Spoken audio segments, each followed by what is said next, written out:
Hola hermanos, buenos días, ¿qué tal? Muchas gracias nuevamente por el favor de su atención. Pues bueno, vamos a empezar la primera prédica del año. Feliz año a todos, a sus familias, a sus seres amados.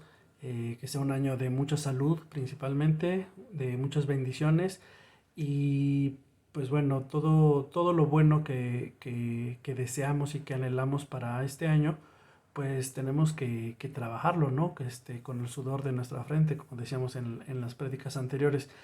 Eh, las bendiciones de Dios, hay bendiciones que son de gracia, que son un regalo, que son dones, pero hay muchas bendiciones de Dios que debemos trabajar, ¿no? Que son parte del esfuerzo del cual les hablaba en prédicas anteriores. Eh, el objetivo en estas prédicas es siempre tener una perspectiva de la vida espiritual a través del amor y de la práctica del amor y por lo tanto de la corrección. ¿Sí? Es una palabra que no nos gusta porque casi siempre la vinculamos a que somos juzgados o a que somos criticados, pero en realidad el eje central del Evangelio es la corrección y este año es una de mis metas en estas prédicas, el dejarlo muy claro, ¿no? Y aquí con el Evangelio en la mano, pues vamos a demostrarlo, porque no hay otra razón de ser del Evangelio que la corrección. ¿Por qué? Porque la práctica que no hacemos de amor solamente hay dos caminos, el camino de lo positivo y el camino de lo negativo. Entonces todo lo que no es positivo es negativo, ¿sí? Así de simple. Entonces, y de ahí y hay muchas frases de Jesús haciendo énfasis en esta parte, ¿no? El que no recoge conmigo desparrama, el que no está conmigo está contra mí. En fin, hay muchas citas bíblicas de lo que Jesús nos pone como la pauta del camino que debemos seguir. Eh, el día de hoy vamos a hablar de la prédica se titula Por sus frutos los conoceréis. De alguna manera es como retomar el hilo de los mensajes centrales de las prédicas de hace 3 años, de hace 2 años y del año pasado, ¿sí? Porque cada año me he enfocado en diferentes partes. Me acuerdo mucho que el primer año de prédicas hablamos sobre dos polos, ¿no? El polo positivo y el polo negativo. Y que decíamos que solamente había esos dos caminos y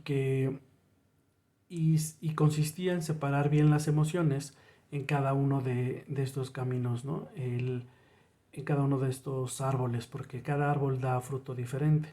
Entonces hablábamos de un árbol de amor que daba como fruto paz, sabiduría, protección, humildad, ¿no? El árbol bueno da frutos buenos, ¿sí? Y el árbol malo da frutos malos. Entonces hablábamos de cómo el dolor traía tristeza, traía amargura, traía enojo, envidia, soberbia, lujuria, dependencia, esclavitud, todo esto, ¿no?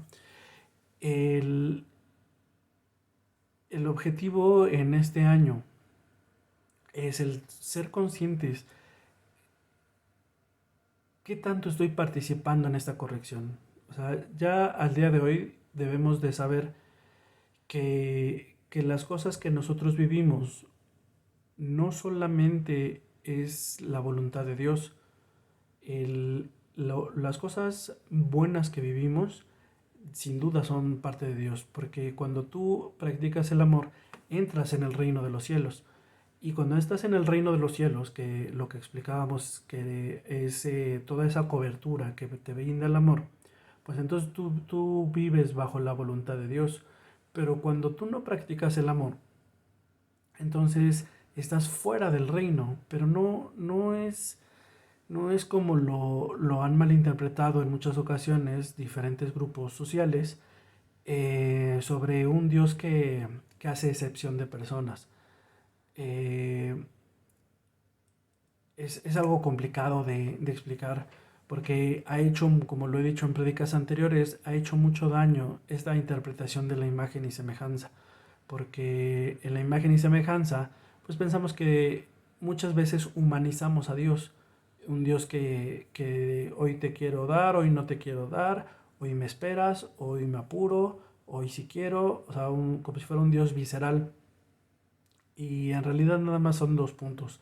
O estás en la luz o no estás en la luz. O estás en el reino o no estás en el reino. ¿Sí? Pero no soy yo el que hace una acepción de personas. No soy yo el que te deja fuera. En realidad eres tú. Eres tú con tu forma de vivir y con tu forma de decidir. Oye, pero es que Dios es bueno y Dios nos ama a todos. Eso no está en tela de juicio. Pero la, la regla, ¿sí? O la condición para que yo pueda vincularme a la bendición de Dios es que haya luz dentro de mi corazón. Y eso lo hemos señalado en múltiples ocasiones y lo hemos predicado de diferentes maneras. Y hoy quiero empezar ese año con esta reflexión, con esta predica, la que titulé Por sus frutos los conoceréis. Eh, Jesús es muy enfático en decir, mira, yo me voy a hacer cargo de todo.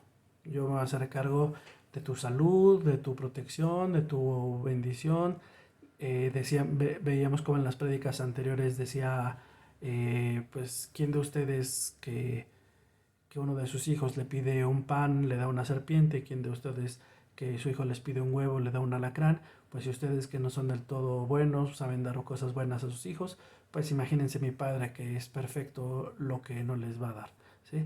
Eh, Jesús nos viene a plantear, es un Dios amoroso, ¿no? ¿Quién de ustedes le da cosas malas a sus hijos?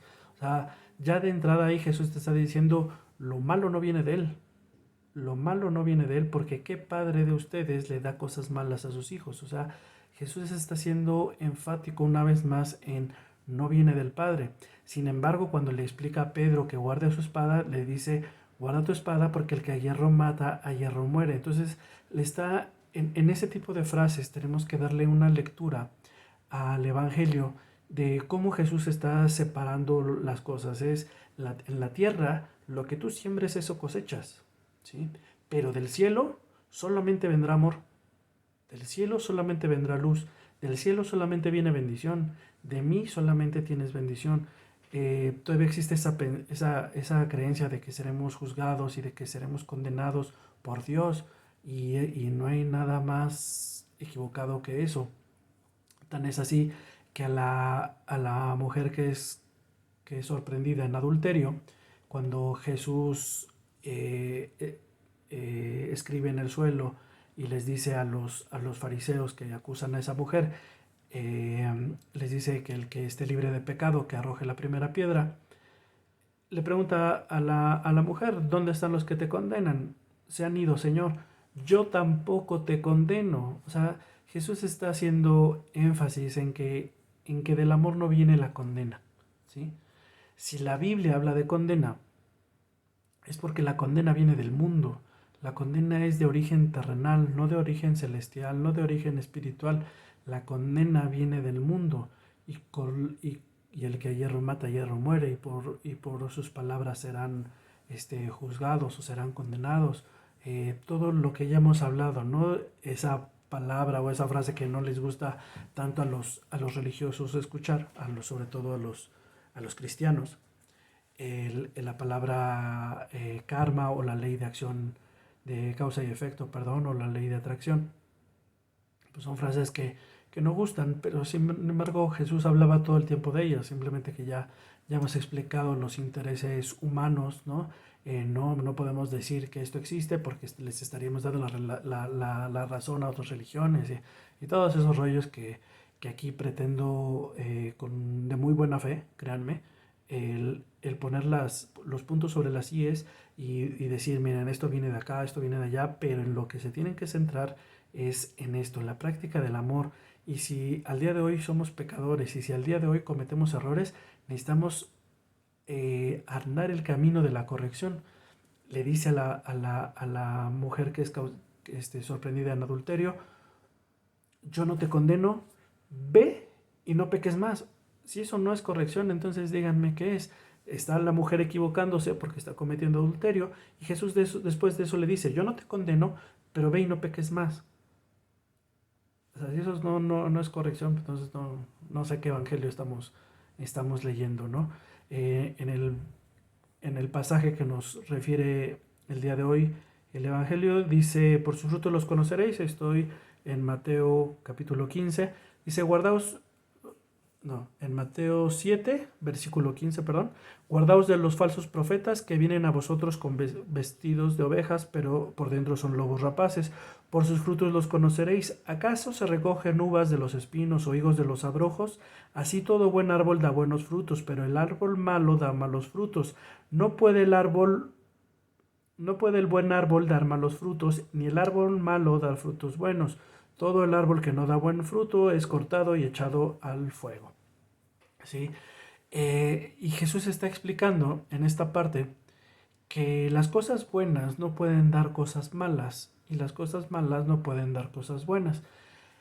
Eh, y por eso es que de Dios no viene el castigo, ¿sí? Porque no puede de lo bueno venir algo malo, ¿sí?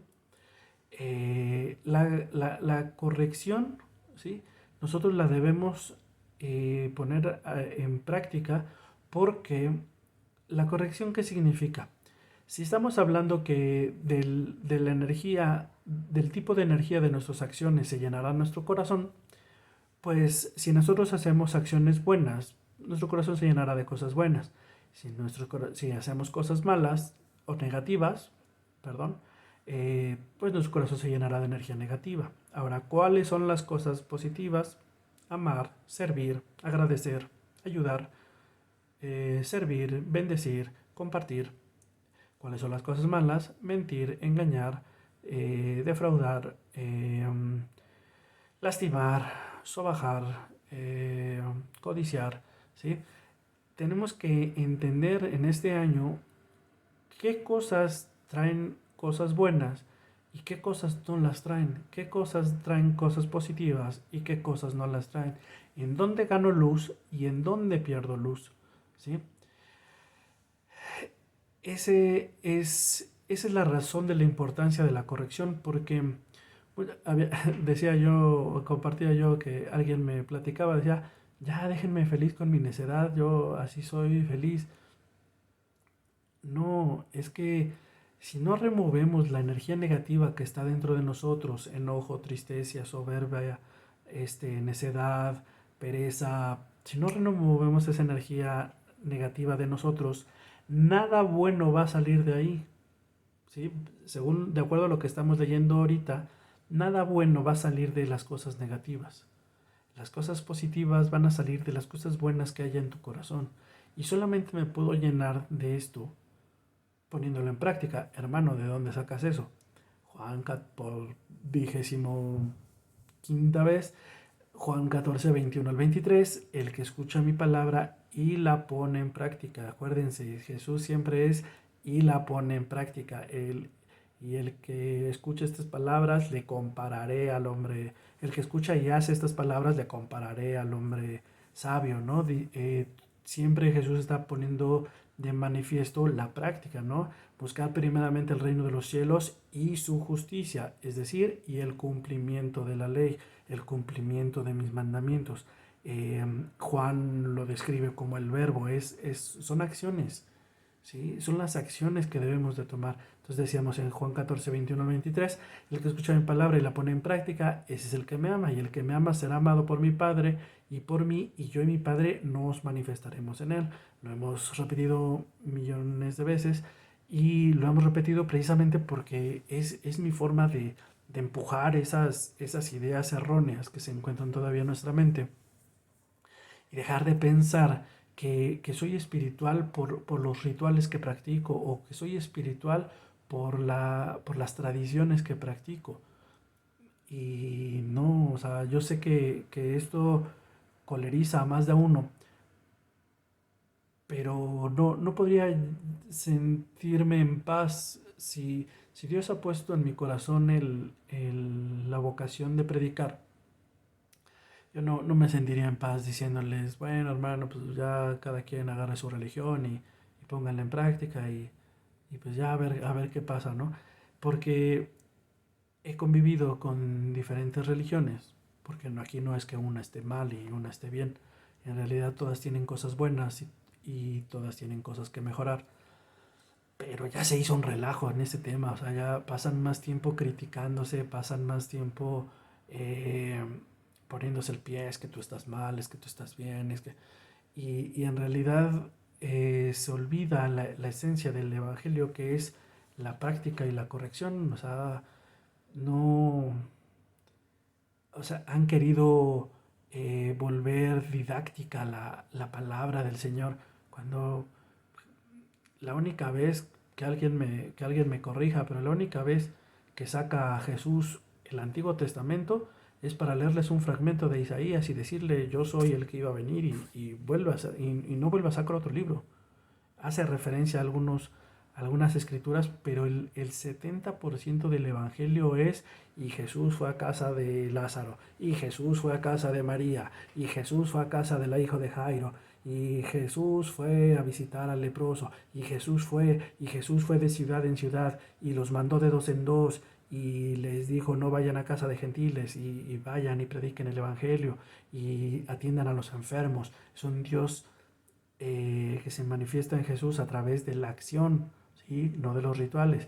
Ya había en los tiempos de Jesús personas muy preparadas, los fariseos eran personas muy preparadas, se sabían las escrituras al derecho y al revés. Es más, con la palabra lo tentaban, así como Satanás tentó a Jesús con la palabra, con el Antiguo Testamento. Así también los fariseos querían meter en tentación a Jesús por medio de su conocimiento. Y, y Jesús cuando iba a predicar a las sinagogas, pues no predicaba de Moisés, no predicaba del Torá, no predicaba, en ciertos momentos hace referencias, pero sobre todo va a dar un evangelio, una verdad, ¿sí? La verdad de acuerdo al mensaje que él tiene para darnos, y todo el mensaje se centra en ama a Dios, ama a tu prójimo y amate a ti mismo. ¡Pum! O sea, no buscar tanto el conocimiento como desarrollo espiritual, sino que el conocimiento lo vas adquiriendo a medida que vas amando, y a medida que vas amando te vas llenando de luz, y por medio de la luz obtienes sabiduría, y por medio de la sabiduría obtienes nivel de conciencia, y entonces tu vida va cambiando, ¿no? Y tan es así, meto las manos al fuego por lo que estoy diciendo, que Jesús no va y busca a los más avanzados de los cursos más avanzados, no busca a hombres letrados, busca a pescadores sencillos, que lo más probable es que no supieran ni leer ni escribir, y a ellos, y sobre uno de ellos establece su obra, ¿no? Sobre pescadores, sobre gente pues que no era catalogada precisamente como la más preparada. Y es una buena reflexión, cómo es el desarrollo de un apóstol como Pedro, que siendo pescador termina siendo el líder de toda la iglesia. Y, y cuál es el desarrollo de los fariseos, que a pesar de tanto leer y tanto cultivarse, pues la verdad es que son cegados por sus debilidades humanas, y terminan buscando la muerte de Jesús. La muerte física de Jesús, ¿no? Por supuesto. Esa es una buena reflexión. ¿Cómo, cómo Pedro pasa de ser un hombre eh, que, se, que al principio es muy visceral, muy impulsivo, ¿no? Todavía a los ya pasaron 3 años y todavía le quiere cortar la cabeza a un soldado romano, porque no le quería cortar la oreja, le quería cortar la cabeza. Es que no le atina y le da la oreja. Eh, ¿Qué pasa con ese Pedro? A un Pedro que años después, solo con el caminar y con el paso de su sombra sobre los enfermos sanaba. Corrección, es corrección. ¿Qué pasa de un apóstol Pablo, que antes era Saulo? y que encarcelaba a los cristianos para que fueran asesinados. Y, y después a un Pablo o sea, es el mismo, Jesús le cambia el nombre, pasa de ser Saulo, pasa a ser Pablo, y siendo Pablo predica el Evangelio y convierte a ciudades enteras. ¿Cómo llega, cómo llega, cómo llegan a ocurrir esas grandes transformaciones? A través de la práctica y a través de la corrección, ¿sí? Porque no hay una parte del Evangelio que diga, y Jesús puso la mano sobre Pedro, y en ese momento Pedro fue el más armónico de todos. No, de hecho, lo he comentado varias veces, hay varios pasajes que nos dejan ver los defectos de los apóstoles, ¿no? Un Juan y un Santiago que mandan a la mamá porque ellos quieren sentarse a la izquierda y a la derecha en el reino junto a Jesús. Y Jesús le dice, yo no puedo ofrecerles eso, ¿no? Un Juan y un Pedro que traen pique, ¿no? Este, y a este, y a este ¿por qué le dices que estará hasta el final, hasta tu regreso? Pedro se indigna porque Jesús le está haciendo una revelación a Juan apóstol de que él habrá de estar hasta que él regrese.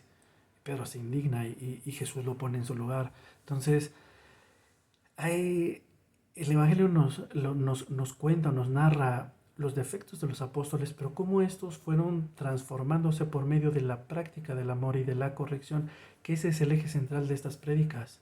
No es porque yo critique o yo juzgue, es porque si no entendemos que de las cosas malas nada bueno puede salir, no hay ninguna razón de ser para conservarlos. Vaya, ni en tema de salud.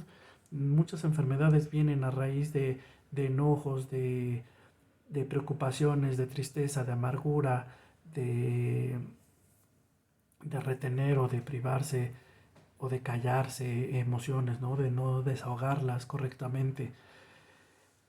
No es un mal uso que yo haga del Evangelio, les aseguro que esa es la esencia y esa es la razón de ser del Evangelio, la práctica de la corrección. No hay ninguna otra razón de ser. Y que si no logramos esa corrección, nuestra luz no va a crecer en nuestro corazón. ¿Y por qué es importante, hermano, tener la luz? ¿O de dónde sacaste, hermano, que la luz era lo que nos permitía ese vínculo con Jesús? Yo creo que Él nos ama a todos como somos. Y de repente empiezan estos discursos que no son más que un esfuerzo de la mente por seguir en su zona de confort y por no querer cambiar y seguir consumiendo un evangelio descafeinado del yo no hago nada, yo no corrijo, mejor se lo dejo todo a Dios y pensamos que eso es ser espiritual, pero no lo es, ¿sí? Y vamos a darle lectura a dos partes. Primero, a esta donde dice también en Lucas 7, pero ahora en el versículo 21, perdón, en Mateo 7, pero ahora en el versículo 21, no todo el que me dice Señor, Señor entrará en el reino de los cielos, sino el que hace la voluntad de mi Padre. Porque muchos me dirán en aquel día, Señor, Señor, no profetizamos en tu nombre, y en tu nombre echamos fuera demonios, y en tu nombre hicimos muchos milagros, y entonces les declararé, nunca los conocí. Apartaos de mí, hacedores de maldad. ¿Vale? ¿Y por qué es importante también dejar de lado esta idea de que la oración lo resuelve todo y de que la oración es el todo de nuestra vida espiritual? La oración es súper importante, eso que no se malentienda. La oración es fundamental en nuestra vida, pero si lo seguimos poniendo por porcentajes, le sigo dejando el 70% a las acciones positivas y yo le pondría un 20% a la oración. Oye, hermano, pero ¿por qué dices esto? Mira, cuando los apóstoles le preguntan a Jesús, o más bien le dicen, enséñanos a orar, Jesús lee el Padre Nuestro. Con cronómetro en mano, dime cuánto dura el Padre Nuestro. Y sigue leyendo ese pasaje y dime cada cuánto vuelven a leer un Padre Nuestro. El único momento en donde Jesús los pone a orar y si es bastante tiempo, es cuando está en el huerto de los olivos, cuando está a punto de ser aprendido. ¿Sí? ¿Qué conclusión saco yo de eso? Que uno va a través del 70% que dediquemos a la práctica del amor, a hacer cosas buenas por nuestro prójimo, tú vas a acumular la luz suficiente para que cuando estés en un momento de apuro puedas ponerte a orar y entonces esa luz que acumulaste sea funcional y entonces marques una diferencia. ¿Sí?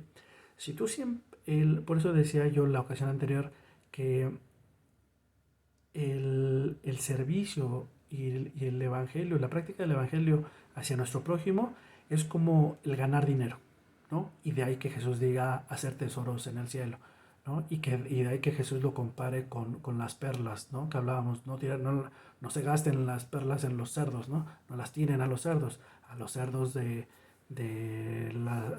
las energías negativas, ¿no? Llámese lujuria, codicia, todo lo que hemos hablado. Eh, Tú acumulas luz por medio del servicio, por eso yo le pondría un 70%, para que cuando realmente lo necesites en oración, ¿sí? Le apliques un 20%. Y entonces eso sí me cuadra y eso sí lo veo comparable con lo que Jesús hacía. Jesús oraba, sí, sí oraba, pero no se pasaba 24 horas orando. Ni todos los problemas los quería resolver con oración. No, le insisto, él tenía el poder de curar a distancia y lo deja de manifiesto con el siervo del centurión. Señor, yo no soy digno de que entres a mi casa, una palabra tuya bastará para sanar a mi siervo. Jesús le dice, maravillosa tu fe, desde aquí lo sano. Pero no se la pasaba sanando a todos a distancia, porque va a la casa va a la casa de Jairo, ¿sí? Va a la casa de María, hermana de Lázaro, va a ver a Lázaro, ¿no? De hecho, la Biblia explica que para ir a resucitar a Lázaro caminan, ¿sí? Caminan a lo largo de 3 días, 2 o 3 días, si no mal recuerdo. ¿Por qué no para... y le recriminan que llega tarde. ¿Por qué no para no llegar tarde? ¿Por qué no hace una oración desde donde estaba? ¿Sí? Porque les estaba enseñando a sus discípulos de quiero esfuerzo, no quiero sacrificio, misericordia quiero, ese es el evangelio. Quiero que te esfuerces, por eso hacíamos la prédica de con el sudor de tu frente. Quiero que te esfuerces en amar, porque de repente está bien que hagamos oración por los demás, pero no todo se resuelve con oración. Hay veces que la persona que te necesita que expresarte, desahogarse contigo, necesita tu ayuda, pero necesita ese contacto físico. No dejemos todo a la oración, hermanos. Es buena la oración, es útil, es uno de los pilares del Evangelio, pero no podemos recargar todo en ese pilar, porque si no entonces, como lo he dicho muchas veces, si no entonces el mandamiento sería y orarás al Señor con todas tus fuerzas, o llorarás por tu prójimo, y no es orarás, es amarás, ¿sí? Eh, la oración es parte del amor, pero no es todo el amor, ¿sale? Escuchen, bueno, y esto lo comentaba porque decía, necesitamos remover toda la energía negativa, porque nada bueno va a salir de la energía negativa. Fíjense en esta cita que les traigo de la carta de Santiago. Dice el capítulo 1, dice, pero que pida con fe sin dudar, porque el que duda es semejante a la ola del mar, impulsada por el viento y echada de una parte a otra. No piense pues ese hombre que recibirá cosa alguna del Señor. O sea, fíjense lo que está diciendo aquí el apóstol Santiago. De la duda no recibirás nada. Que no, o sea, pero que pida con fe sin dudar, porque el que duda, ¿sí? No recibirá cosa alguna del Señor. O sea, y es otra más de las razones del por qué tanta insistencia en estas prédicas. Porque nada bueno va a salir si seguimos guardando cosas negativas, nada bueno va a salir de ahí. Mucho menos un resultado favorable en nuestra oración. Yo les puedo decir que a medida que he sanado las emociones, que he ido sanando mis emociones, mis oraciones son más poderosas, más fructíferas, de verdad. O sea, a veces hasta me sorprendo, a veces hasta le digo a mi esposa, ¿te fijaste cómo esto no era hicimos la oración y ahora esto eso lo hemos vivido repetidamente y no es porque Dios escucha a unos y a otros no, porque hay mucha desinformación, hermanos, y perdón que a veces me vuelva yo tan incómodo, pero ese es el Evangelio. Y alguna vez que me sentí mal por ser incómodo, Jesús me recordaba que Él era incómodo, que Él era un Jesús incómodo. ¿Sí? Es un Jesús que no busca que te quedes en tu zona de confort, y menos si esta zona de confort pues tiene que ver con tus miedos, o con tus tristezas o con tus debilidades. No es un juicio por parte de Jesús, es un llénate más de luz para que más pueda yo hacer por ti. Oye, hermano, pero ¿de dónde sacas esto? Con mucho gusto compartimos. Vamos a analizar juntos la parábola de las 10 vírgenes. Eh, Jesús está explicando por medio de parábolas el reino de los cielos y dice, entonces el reino de los, está en Mateo 25, versículo 1, entonces el reino de los cielos será semejante a 10 vírgenes que tomando sus lámparas salieron a recibir al esposo. 5 de ellas serán prudentes y 5 insensatas. Nuevamente la prudencia y la insensatez, al igual que cuando hablas de construir sobre la roca y sobre construir sobre la arena. Las insensatas tomando sus lámparas no tomaron consigo aceite, mas las prudentes tomaron aceite en sus vasijas y juntamente con sus lámparas. Y tardándose el esposo, cabecearon todas y se durmieron, y a la medianoche se oyó un clamor. Aquí viene el esposo, salid a recibirle. Entonces todas aquellas vírgenes se levantaron y arreglaron sus lámparas. Y las insensatas dijeron a las prudentes, dadnos de vuestro aceite, porque nuestras lámparas se apagan. Mas las prudentes respondieron diciendo, para que no nos falte a nosotras y a vosotras, id más bien a los que venden, y comprad para vosotras mismas. Pero mientras ellas iban a comprar vino el esposo, y las que estaban preparadas entraron con él a las bodas, y se cerró la puerta. No pierdan el detalle de que es una boda, ¿sí? Y se cerró la puerta. Después vinieron también las otras vírgenes, diciendo, Señor, Señor, ábrenos. Mas él respondiendo dijo, os cierto os digo que no las conozco. Velad pues, porque no sabéis ni el día ni la hora en que el Hijo del Hombre ha de venir. Bueno, podríamos hacer toda una prédica de esto y quizás la hagamos después, pero vamos a resumirlo en siempre que la Biblia habla de las bodas, es el matrimonio entre el espíritu y el alma. ¿Sí? El espíritu de Jesús y nuestra alma. Eso es a lo que aspiramos. Por medio de llenarnos de luz, buscamos ese matrimonio, por eso decía, esa comunión con Dios, esa unidad entre nosotros y Dios, ¿sí? O entre Dios y nosotros, ¿sí? Pero esa unidad solamente puede ser celebrada entre la luz y la luz, ¿sí? Porque como leímos en el pasaje anterior, nada bueno puede salir de lo negativo y nada negativo puede salir de lo bueno. O sea, quiere decir que tanto positivo como negativo, cada quien son dos árboles diferentes, ¿vale? Entonces, si son dos árboles diferentes, no podemos esperar que el árbol bueno se case con el árbol malo, sino que necesita el alma estar llena de luz para casarse, para tener una boda con el Espíritu, con el novio, con Jesús, con el amor, ¿sí? Necesita haber amor en el alma para que se celebre esta boda, ¿sí? Y esas son las famosas bodas, ¿sí? ¿Y entonces de qué se trata la parábola? La forma correcta de interpretar esta parábola es entendiendo que la lámpara es el corazón y que el aceite es la luz que viene como resultado de amar. Tú te llenas de amor a medida que pones en práctica el amor, ¿sí? Entonces tú llenas tu lámpara con aceite a medida que eres la Virgen sensata, ¿sí? Que con tiempo se puso a trabajar su luz para que cuando llegara el espíritu, cuando llegara el novio, ¿sí? Pudiera celebrarse ese matrimonio, ¿sí?